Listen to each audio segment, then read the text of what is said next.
You're live. Hi, everybody.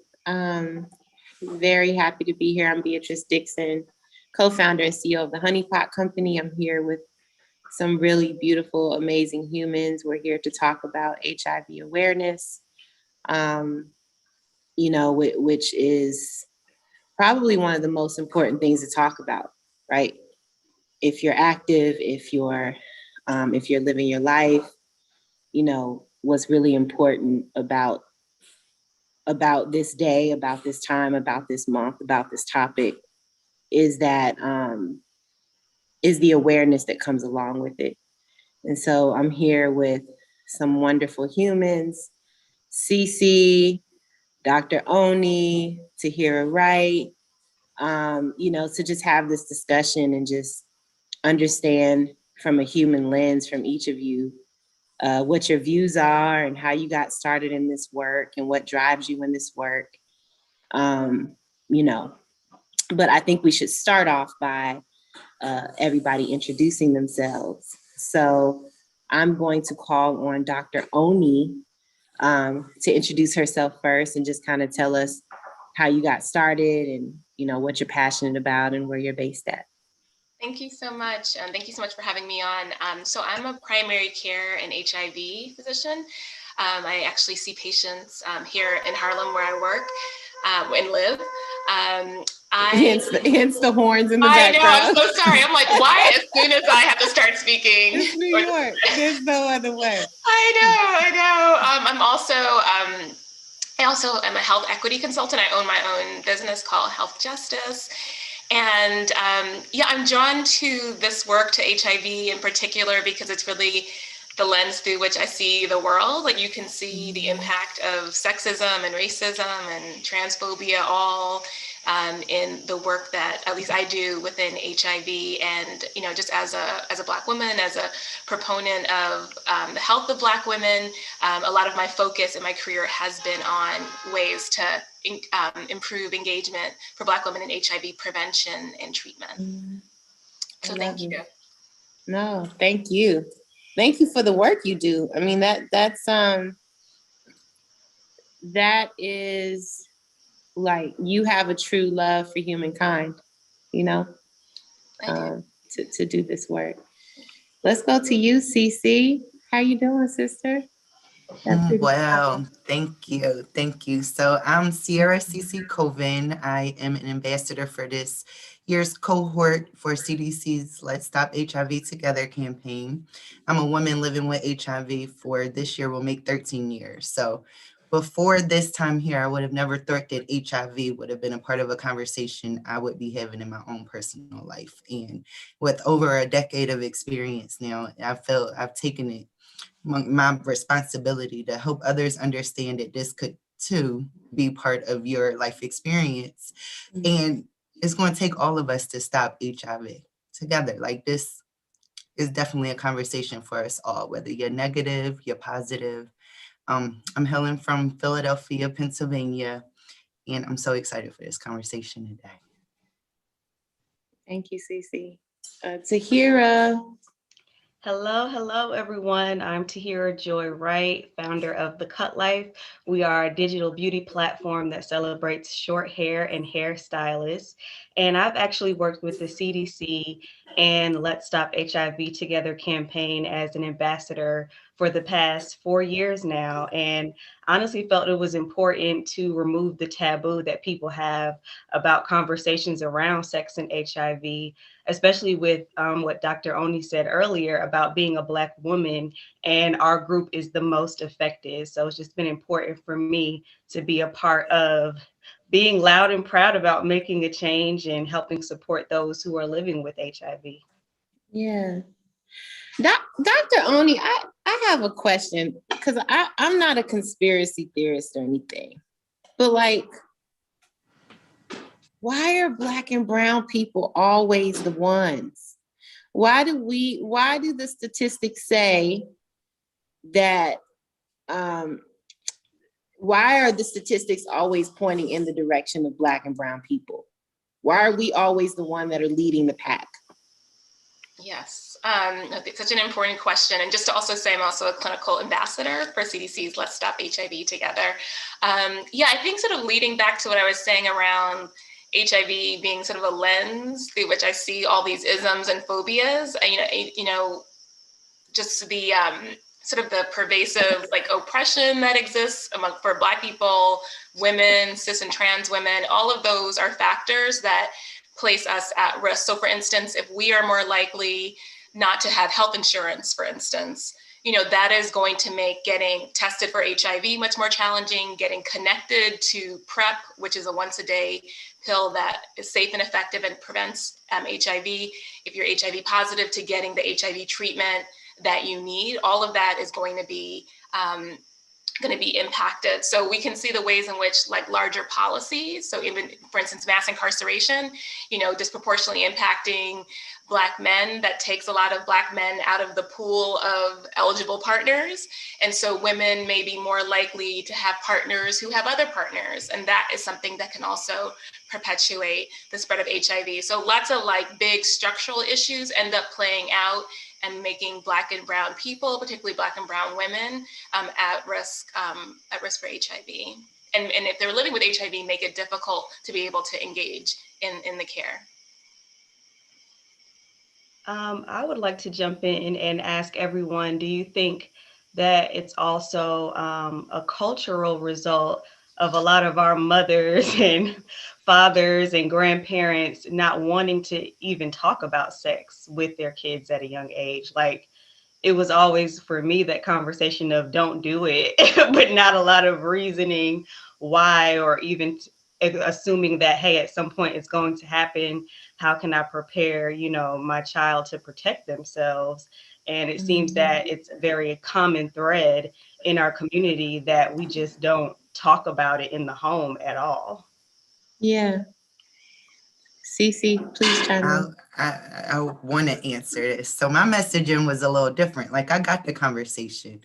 Once my mom found out that I was sexually active, the whole message went into, don't bring no babies back here. Don't get pregnant. Don't do that. So I could do that. There are ways around, not getting pregnant. You can pull out sometimes, which I do not suggest, but it worked for me. You can, you can go get on birth control. But condoms wasn't something that I really was into. I didn't like it. So, I brought home a few different STDs. Chlamydia was my first one. Then came HIV, then came herpes. So it was a conversation that was missed, early on, because they were just worried about me not bringing home any babies. Yeah, that's real. Yeah. No, I think you're totally, Tahira, and let me know if I'm pronouncing your name correctly. You're right, it's Tahira. Okay, great, okay. Yeah. There's so much stigma associated with sexuality, not just in the Black community, but obviously we're talking about I was Black just about to say that. It's not just in the Black community. And so, that affects, how we have conversations about sexual health. I mean, I even have to say as a medical provider, the training that we get about how to talk with our patients about their sex lives is like minimal, and it's not at all about pleasure at all. So, when we have healthcare providers who are unable to engage patients in these conversations, and makes it very hard. So I'm wondering, I'll also put a question out, like, how do we talk with our partners or potential partners about our HIV status or getting tested? Like, what have those conversations been like for you or for people you know? Yeah, I mean, it's just always so for me, like when I'm beginning to date somebody, which doesn't happen often. I mean, I have somebody that I'm dating and seeing now, and we had that full-on conversation of, where we are, what we're doing. He and I both know that we have to go and get tested very soon. You know what I mean? So these are definitely conversations that we're constantly having. Personally, my life, or at least I tell myself that my life gets in the way because I have so much going on. I feel well, I feel thriving, everything's flowing. I'm not worried, but personally, I have to say that I should do better not because I'm out here just, being, I'm free, but I'm not just out here like that, but at the same time, sometimes that particular thing, if I'm being completely honest, goes on the back burner because I feel fine, because I feel thriving, because I feel healthy, right? And then two, because of the way that my life is set up, but the way that my life is set up shouldn't necessarily be an excuse, right? Because also, if I'm looking at that head on, the way my life is set up, because of how aware and healthy and thriving and happy and loving that I feel for myself, is even more the reason that I should give more time. Like I know that after this conversation, like I'm setting up my appointments to go to my doctors and get myself sorted, but I'm just being completely honest. I don't want to come on here and bullshit anybody and make it seem like I am the best at this, because I'm not. I'm really great at taking care of myself, but sometimes that particular thing goes on the back burner. Yeah. I always asked. I'm sorry, Dr. Oni. No, go, CiCi. I always asked. You HIV, you HIV negative. Like, have you gotten a test? Have you? And that was a question. I don't know why. Out of all, I asked, but someone along the line didn't tell the truth, and I trusted them enough in that moment, with my life, that they would be considerate and kind and honest and transparent enough to tell me the truth. And I used their response to move forward in that moment. So while the conversation, it definitely needs to be had, I think we need to go that step further, as B was saying. Exactly. You have to go get those tests, and I need to see yours. And every time you leave out that house, I can't guarantee that you are doing what you said that you're supposed to do. So this needs to be a routine, and we have to keep talking about it. It's not a one-time conversation. Right. What were you going to say, Dr. Oni? Oh, I actually can't remember. I'm sorry. You sound like me. I just did it. I walked into the kitchen and I was like, why did I just go into the kitchen? I don't remember why. What I was going to say is that also, I think as women, many times we have roles as caregivers, whether it be for children, other family members, friends. And so a lot of times, we do put, getting ourselves, checked out, going to the healthcare provider on the back burner, because we are dealing with so many other things, just because so much is demanded of us. But again, it's so important that we center ourselves first and foremost, and we ensure that our cups are filled and that we're taken care of. What's that like for you, Dr. Oni, as a doctor in this field? Like, it's like a person who eats at a restaurant, right? Like they're hyper aware of what that food tastes like and all. Like, how are you like in your dating life? Not to get personal, I'm just asking, like, what is it like for you, because this is the work that you do and you know how serious it is. What's that like for you? Yeah, well, I think the positive is that it can be very, it's tremendously rewarding to be able to support my patients and being able to take the best care they have for themselves. It can also be very, very devastating. I had one of my patients who was a woman living with HIV. She just passed away from COVID-19, so it's kind of like these extremes. Like, I tried to do as much as I could, but obviously I can only, help and protect her so much. So yeah, I think just being able to be there as a resource, as support, information for my patients. And I think particularly, when people see someone who looks like them, and when you approach the conversation, whatever it is, in a non-judgmental, non-confrontational manner, that can really be super helpful. And then just, I think I get to interact with people like, amazing people like CiCi, who is really, I think, such an inspiration. And we were talking before this, that we were on another HRSA call related to women and HIV. And, just hearing her story and thinking about the story of many of the patients I know, it's incredibly inspiring. Yeah. Tahira? Yeah, I was just actually curious about self-testing, because I've always made it a routine, you know, at the doctor's office. And obviously during the pandemic, a lot of people don't want to make a lot of appointments at doctor's offices as often as they used to. So I would love to hear from Dr. Oni about the self-testing process because it's completely new information to me. Yeah, no, I think it's such a great question. Yeah, with the self-testing, which became, I think, a little bit more popular during the pandemic too, because many people couldn't get out to get tested. A lot of community-based organizations couldn't, go out to the community to do outreach like they usually do. Yeah, so home testing is strongly recommended. I think, people sometimes may feel stigmatized just getting an HIV test, and in particular may not want to walk into a healthcare setting, may not have insurance, whatever it is. So it offers like a really wonderful alternative to being able to test for HIV in really the safety of your own home or wherever you are. And often in the kits, there are also instructions, if you do test positive, like what you can do. If you test negative, what's available to you, like PrEP and whatnot. So it's definitely encouraged that. And there's also STI, like testing for other sexually transmitted infections that I think is becoming more and more available. And I don't know if anyone has had like experience with those or heard from friends about how those worked. Yeah. One of my friends just did that.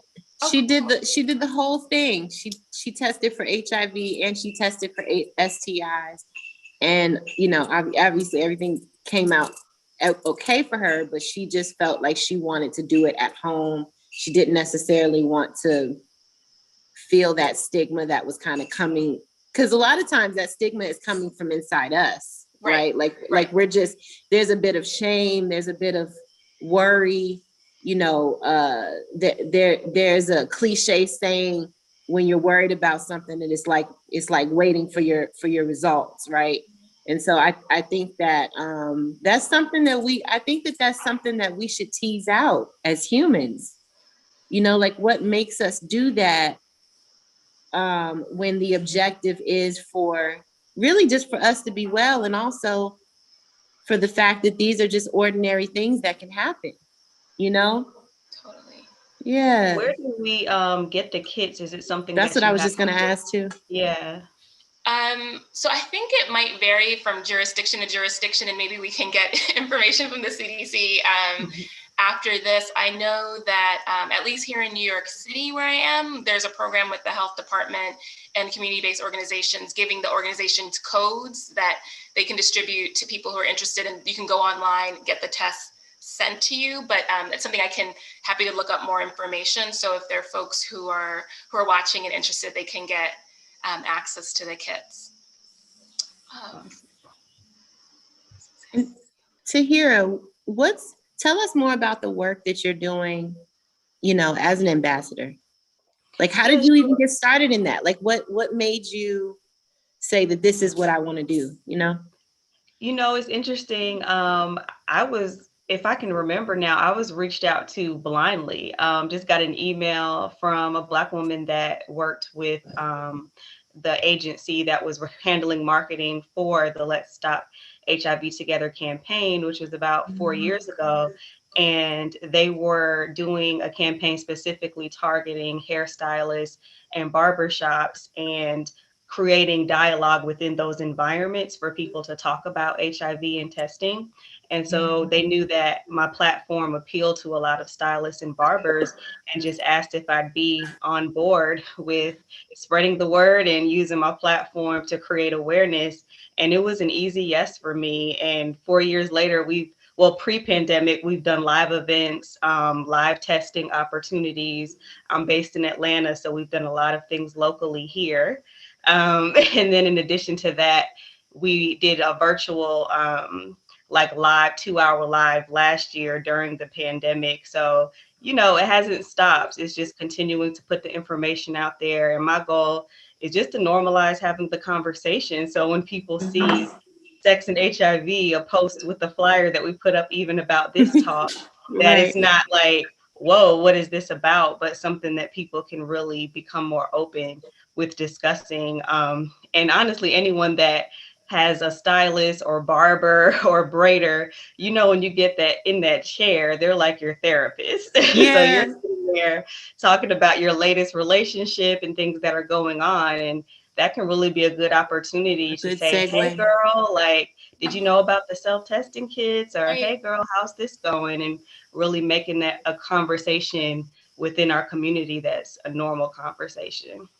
Yeah, yeah. This just that question that he asked you, Tahira, just makes me think about, you know, you're both Black women business owners, and you know, what is the role that you play in speaking up about sexual health and HIV? And it sounds like, Tahira, you've done a great deal as an ambassador. And I'm wondering, would be as far as Honey Pot, like, what do you see as your role in terms as an influencer in talking about these issues?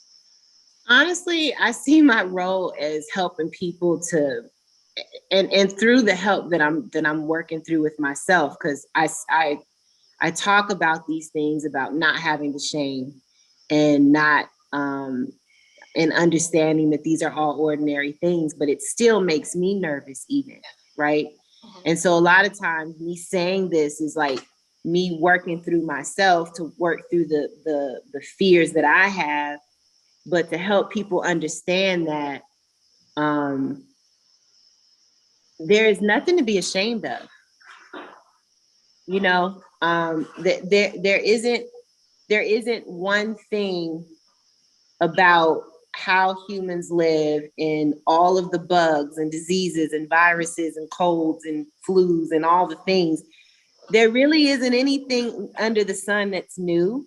There's just the stigma that comes with the way that we've been conditioned to think about what these illnesses, diseases, viruses are, right?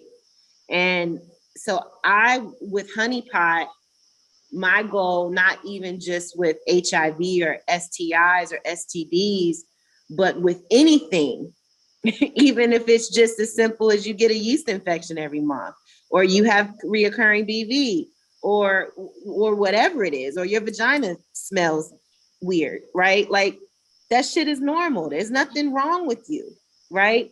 And if there is something that's going on that's wrong, the energy that you're putting in to the shame and the guilt and the fear is really a lot of times, almost every time, a waste of your time, because what you should put the energy into is your wellness, right?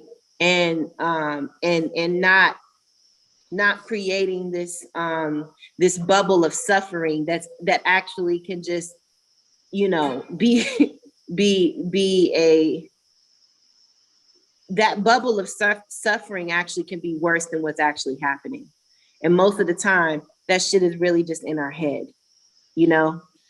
And with saying that, CiCi, you have a beautiful baby already, and you are pregnant with your second. And I think that is absolutely beautiful and amazing. And you are just like, your energy is just like electric. You're like a sunshine bubble, you know. And I've only met you twice, but I feel like we know each other because your energy is so pure and kind. So I'm curious to understand from you, first off, what was your path to this happiness and ease that you have within yourself? And then second off, what was it like when you got pregnant with your first baby? And then what is it like now that you're pregnant with your second, you know? And because I know that the vibe must have been weird on the first one, because there must have been some worry happening or something, you know? So I wonder. Oh, yes. Okay, so I had to take my power back. I got diagnosed down south in a very rural town, a place where, you know, it was only one high school, and the people that worked at the health department were parents of people that I went to school with. So it was either that I was going to sit here and hide and, you know, just live in shame, or I was going to own it. And I knew that if I had become diagnosed with HIV, there was other people around that had to be living with HIV. And why weren't we talking about it? Because I didn't think it was a real threat. Not to me, that was somebody else's story. Like, I wasn't what was on TV. I wasn't the gay white man. I wasn't the drug user. I wasn't any of that. I was this young 19, 20-year-old Black girl, going into my last year of college. So I decided to take my power back. And like you said earlier, focus that energy in my wellness. What do I need to do to stay alive? What do I need to do to be able to live as well of a life as I can? Because I'm only 20, like I still got a long time to go. So I got married about 2 years after my diagnosis, and we got pregnant almost right away. And that was kind of scary because I had received messaging, because providers don't always have it all together either, and had received messaging from a white male doctor down south that if I asked the question, would I be able to have children? And he told me yes, as long as I realized that my children were going to be orphans. So at that time, I started doing math. I was like, all right, so I'm 20.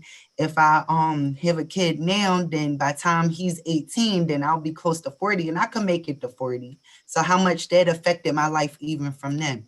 But then I had this baby and the baby was negative and everything was fine. Like I had a baby. I was in the WIC appointments. I was doing like I felt, like a woman. I was able to fulfill that part of, what I thought a woman was defined as. And the only thing that gave me a little bit of anxiety and stress and depression was that I was not able to breastfeed during that time. And it still is something that is not recommended here, but I felt so disconnected and went into heavy, heavy postpartum depression. So now here we are. My first child is 10, and now I'm in the second pregnancy. First of all, I didn't think I was going to be here, but U equals you. So undetectable equals untransmittable. So I don't always use condoms, and my partner has not contracted the virus. So that's fantastic. And I'm confident that, I can give birth to another child naturally who doesn't have HIV either. But now in this conversation of breastfeeding, although it is not recommended in the United States, North America, people are testing those waters. I want you to know that there are women out here that are testing those waters. So now I'm in a space of, maybe I can explore this. Maybe, I have a team of doctors and providers who are willing to work with me and at least have that conversation. I've, being a little older now and having a little bit more experience, y'all aren't going to tell me what I can and can't do with my body. Right. Have that conversation. Allow me to express my wants and my desires, and don't shut me down because of my HIV status. I'm a lot stronger now than I was those, 10 years ago. CiCi, can you tell folks what U equals U means, just in case people are technically like just spell it out? So for some folks, I got you. I think I can do this. So U equals U. Undetectable equals untransmittable. So if someone living with HIV is on their HIV regimen, their medicine, and they're undetectable, which means that there's no virus showing up in the blood for at least 6 months or more, that means that they can't transmit the virus sexually. So that is what science has been able to back up. I believe that we knew that U equals U a long time ago. Like when I first got diagnosed, I was still having to tell people that there was a 2% chance that I could transmit the virus, and nobody got the virus. But now we can confidently say that the virus cannot be transmitted. And I always tell people, if I was able to push this baby out of my body, and he doesn't have this virus, I'm no threat to you. So no hug, no kiss, no, sharing utensils. Some people are still stuck there.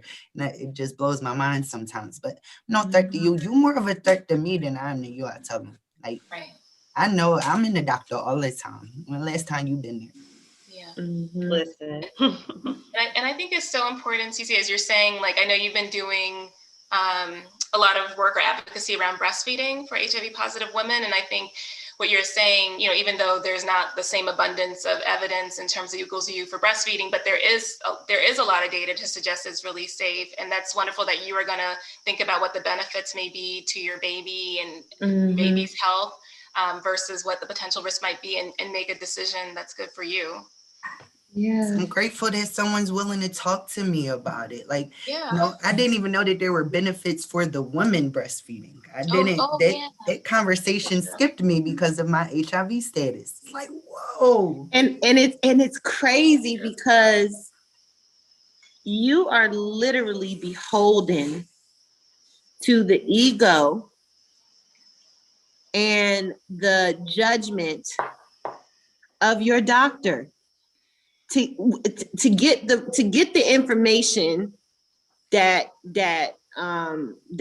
and I want to put a question towards you, Dr. Oni, because this is something else that I'm an advocate for, right? Help people understand that their doctor is in service of them. Right. Mm-hmm. And if your doctor is not serving you properly, then you have the fucking right to go and find a new doctor, right? And if your doctor is treating you like your pain doesn't matter, like it is telling you that something is, I mean, how absurd is that for a doctor to say to his patient, yeah, you can have a kid as long as you know that that kid is going to be an orphan. What kind of bedside manner is that? So can you talk to that, Dr. Oni, so people can understand that, like, you have a choice? Well, I think you articulated it amazingly. So, the healthcare providers can do a lot of harm, unfortunately, because there's that imbalance in power potentially. But the reality is, as a patient, you are the expert in your life experience, in what it is living with HIV, whatever it is, you are the expert. And so that person doesn't know more, you know more about you, and the provider knows medicine. And just remembering that, and just as B was saying, you can definitely, talk with your feet or walk with your feet. If you have a healthcare provider who is not listening to you. I know these conversations, in particular around sexual health, can be super uncomfortable. Providers can sometimes be very judgmental. And so if you are feeling uncomfortable, disrespected, and it's not obviously like an emergent situation where you need to get care at that moment, you can definitely make a complaint and find another provider. That's something I would strongly encourage people to do. Because I know, even myself, I feel incredibly vulnerable when I go to a provider, even though I'm a physician and I have this other medical knowledge. There's someone that you are putting the responsibility for your well-being in their hands. And so that's something that, at least as a provider, I take very seriously, but it may be different for other providers. So definitely it's okay to speak. I recommend people speak up.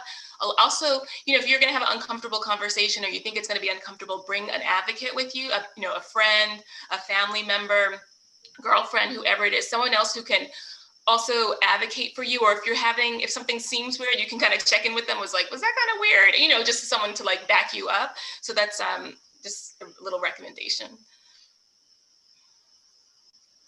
Yeah, because that's crazy, man. And you just said something, the whole power dynamic. Mm-hmm. I think the other thing that we have to understand is that power dynamic doesn't exist. Right. Mm-hmm. Mm-hmm. There is no power dynamic. Literally, your insurance, if you have insurance, is what is paying this doctor, right? They are here at the service of you. There is no power. They have literally just gone to school for a zillion years, and that is important because that work is hard. But understand, they've earned that title, but they have not earned the right to treat you like you are not a human being, and like they are not here to really treat humankind. Medical doctors should be kind. They should be loving. They should be human. They should see you as a being and not as a patient. I think that is extremely important. What are your thoughts on this, Tahira? No, I think, trust is important. And I think we've been hearing a lot about self-advocacy within the medical field, especially when it comes to Black women, because unfortunately, it's not just isolated to what we're talking about today, but also fertility and certain things. I've dealt with my own issues with fibroids and adenomyosis, and having to go from doctor to doctor who misdiagnosed me until I found a specialist that was able to treat me so that I could just live a somewhat normal life. My existence was, based around my period. And, a lot of times, because they may be dealing with science, they can miss the emotional part. And it's important, at least for me, to have someone that has that bedside manner that you talked about, that actually cares about me as a person and my quality of life and how I choose to live, and not just saying, this is the end all be all for you, and there's no hope for how you may want to see your future. So, yes, I definitely agree. And I actually had a question for Dr. Oni. Like, once you identify that medical provider, that doctor that's right for you, what are some questions that we should be asking about our sexual health? Right. Yes. So, and sometimes, someone may have like a particular issue or something that's been going on.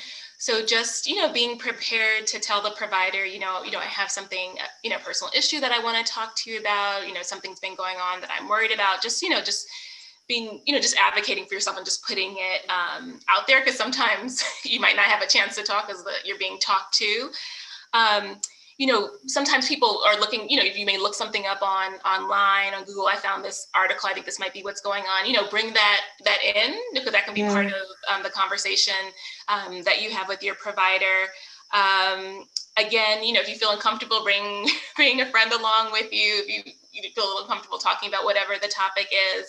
And, just being very specific about whatever the issue is with your provider, I think can definitely help with that conversation. But I know it can be really challenging. A lot of times when we talk to providers about, sex or sexual history, it's a lot of do you have sex with men, women, or both? How many partners do you have? And it's a very kind of like ping-pongy conversation, and you're not getting the full picture. So a lot of times when I talk to patients, I'll start with, tell me a little bit about your sex life.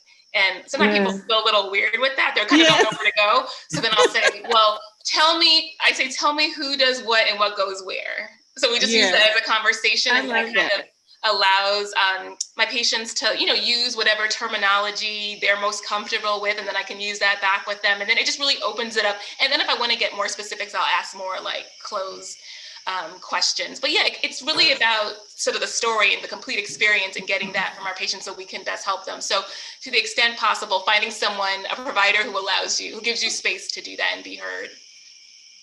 Dr. Oni, can I ask? I'm sorry, Tahira, go ahead. Oh, no, you're fine. Go ahead. Can I ask, how does the role of telemedicine play in these types of conversations? That's a really great point.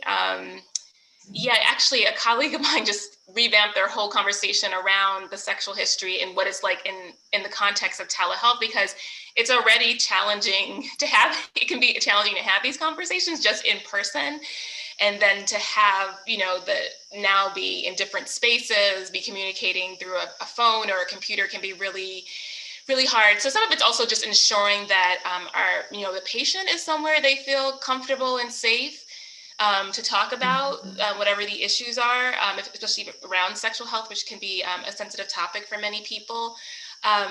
It could also be, waiting to another time when they are available and they do have that privacy and confidentiality that they need.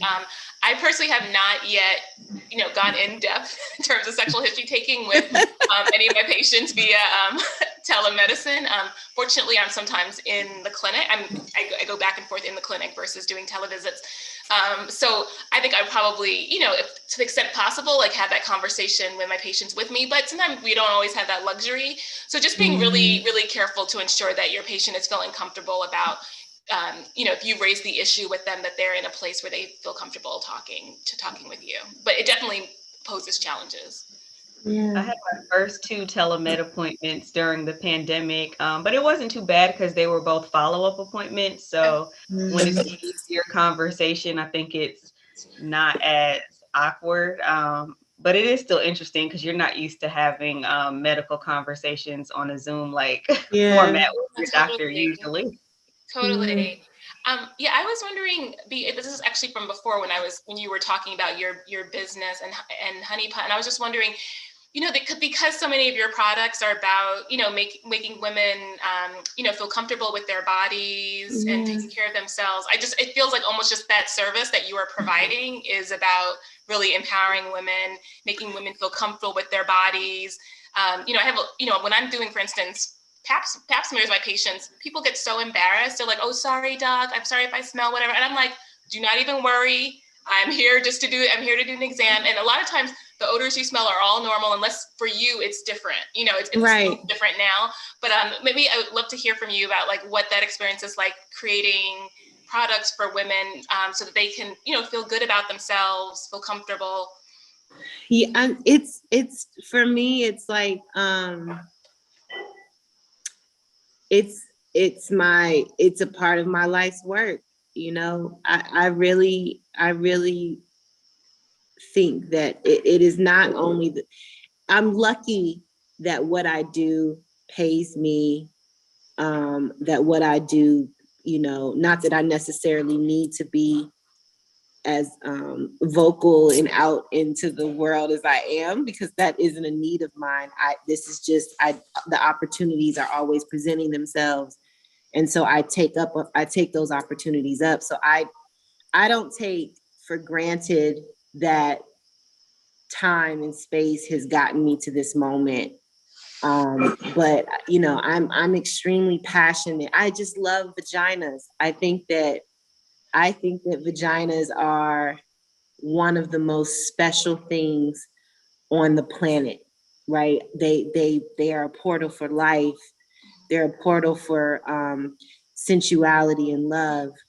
They're a portal for feeling and connecting, but they're also a portal of trauma and hurt. And sometimes life can come through that and not survive, right? Sometimes death can come through there in the form of a baby if babies don't come out, right? And so there's a lot of stuff that happens in and around our vaginas that really sets up how we feel about ourselves in all the other parts of our bodies, right? And it is just miraculous and amazing to me that it took vaginas for everybody to be here. You know what I'm like? That shit is crazy when you think about it, and so I feel so fortunate to be doing this work right now, being able to have these conversations with you all, being able to work with the chemists that I work with and the quality groups that I work with and the extremely extraordinary team that I work with, because I don't see anybody on my team as working for me. We work together. I just don't take any of it for granted, because I don't take the biggest thing that I am really grateful for and that I don't take for granted, you guys, is that how these formulas come to me, how the development process happens for every single product that we've created. That the first one, which was the wash, was the one that came to me in a dream from my grandmother, but the way that the line comes together, the innovation pipelines and all that stuff, literally, like, I just feel that shit in my guts, and I feel connected to it, and I feel like an artist in a way. And so I'm just grateful that I can do my art and that vaginas can respond happily to them. And I'm grateful for the humans that I'm in contact with.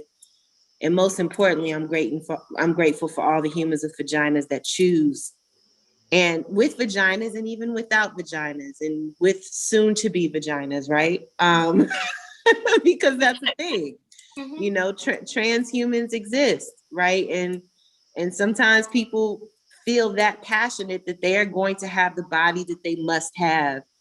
And Honey Pot is for those humans too. And so I'm just grateful that I get to be here, and that we get to do this work, and that the universe has called me in this moment. Well, B, I have to say thank you because my vagina is extremely happy because of your product. I am a huge supporter and I recommend your products to everyone I can possibly recommend them to.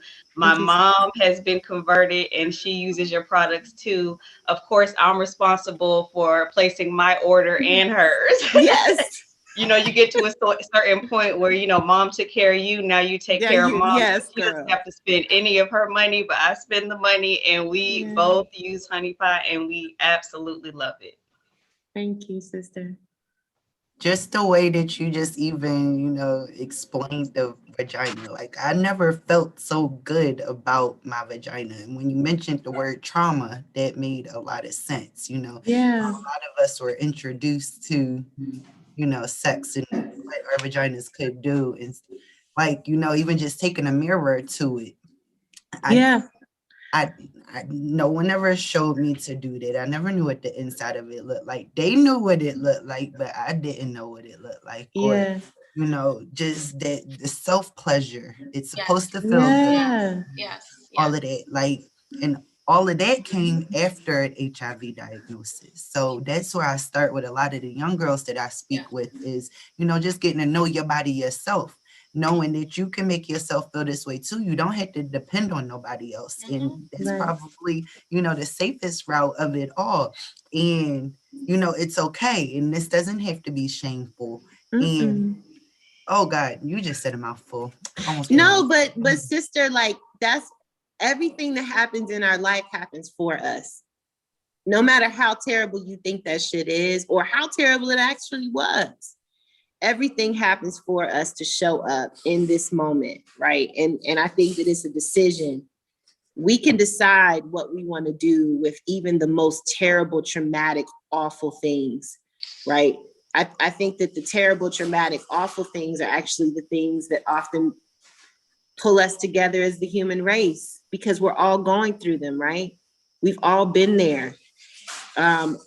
Unfortunately, a lot of humans have been sexually abused and all those things, right? And so, it's what we do with it to connect us to everybody else. So you guys, love you so much. Thank you so much for this conversation. Thank you, CDC. Thank you to everybody that made this happen. Thank you to Desiree on my team. And thank all of you humans for being here and listening to us talk. Yeah. This was the